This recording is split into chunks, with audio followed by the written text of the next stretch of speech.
जिस देश के पास अनाज की ताकत होती है वही असली वैश्विक शक्ति बनता है। और अब साल 2026 में भारत ने इस कहावत को पूरी तरह हकीकत में बदल दिया। अगर आपसे कोई पूछे कि दुनिया में सबसे ज्यादा चावल यानी कि अंग्रेजी में जिसे राइस कहते हैं कौन पैदा करता है, तो ज्यादातर लोग आज यही कहेंगे चीन। लेकिन अब यह जवाब गलत हो चुका है, क्योंकि भारत ने चीन को पछाड़ दिया है, पटक दिया है और दुनिया का नंबर 1 राइस प्रोड्यूसर बनने का कीर्तिमान यानी कि बादशाहत हासिल कर ली है। और यह दावा कोई भारतीय नेता नहीं बल्कि अमेरिका के डिपार्टमेंट ऑफ एग्रीकल्चर यानी यूएसडीए की रिपोर्ट में कहा जा रहा है। ताजा रिपोर्ट के मुताबिक भारत 152 मिलियन टन यानी मैट्रिक टन चावल उत्पादन करता है। चीन भारत से नीचे दूसरे स्थान पर है। मतलब दुनिया का लगभग 28% चावल अब भारत में पैदा हो रहा है। और जिसे ट्रंप ने ग्रेट इकोनॉमी कहकर भारत का मजाक उड़ाया था, उसी ट्रंप को अब यह सोचने पर मजबूर होना पड़ेगा कि भारत ही उनको भी चावल देता है।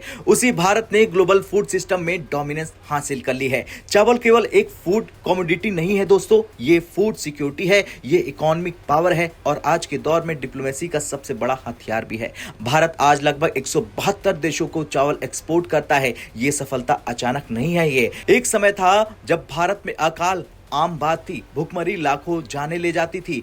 और आजादी के वक्त भारत का राइस प्रोडक्शन सिर्फ 20 मिलियन टन था और उत्पादन क्षमता लगभग 800 केजी पर हेक्टेयर था। और इसके लिए भारत दोषी नहीं था, ब्रिटिश लूट और औपनिवेशिक नीतियां इसकी वजह थी। बहुत लोग नहीं जानते हैं कि भारत दुनिया की सबसे पुरानी राइस ग्रोइंग सिविलाइजेशंस में एक है। हड़प्पा सभ्यता में राइस हस्क के प्रमाण है। दुनिया के 2.5 लाख राइस में से 60,000 से ज्यादा भारत में उगती है। फिर भी 20वीं सदी तक चीन राइस प्रोडक्शन में सबसे आगे था। अब आप कहेंगे बदलाव कैसे आया? दरअसल भारत को समस्या थी लंबा पौधा, कम उत्पादन, खाद और पानी सही से नहीं आ पाता था। और समाधान आया सेमी ड्वार्फ राइस वैरायटीज से। ताइवान की TN1 दुनिया की पहली सेमी ड्वार्फ राइस वैरायटी थी। ये ज्यादा पानी एब्जॉर्ब करती थी, फर्टिलाइजर के साथ गिरती नहीं थी। यहीं से भारत ने ग्रीन रेवोल्यूशन की नींव पड़ गई। 1968 में इंटरनेशनल राइस रिसर्च इंस्टीट्यूट यानी IRRI ने दुनिया को चौंका दिया।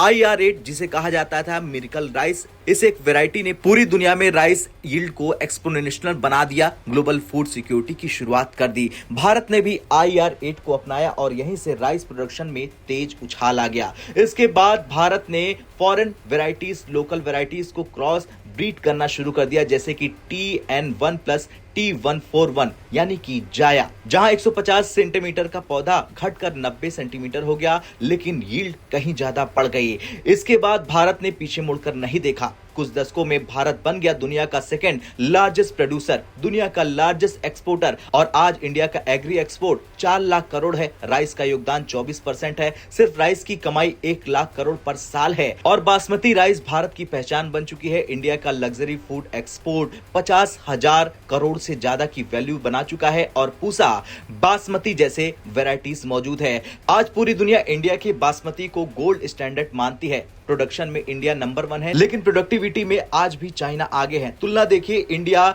4,390 kilogram per hectare, China 7100 KG per hectare. 1950 में इंडिया 668 केजी पर हेक्टेयर था। आज 7 गुना से ज्यादा ग्रोथ है, लेकिन गैप अभी भी है। राइस बहुत वाटर इंटेंसिव क्रॉप है। भारत में ज्यादा पानी, ज्यादा जमीन, बढ़ती इनपुट कॉस्ट है। परिणाम ग्राउंड वाटर डिप्लेशन। और अगला लक्ष्य साफ है, लेस वाटर मोर राइस। खैर, एक समय था भारत को बिगनिंग बाउल कहा जाता था। आज Bharat global rice super power बन चुका है।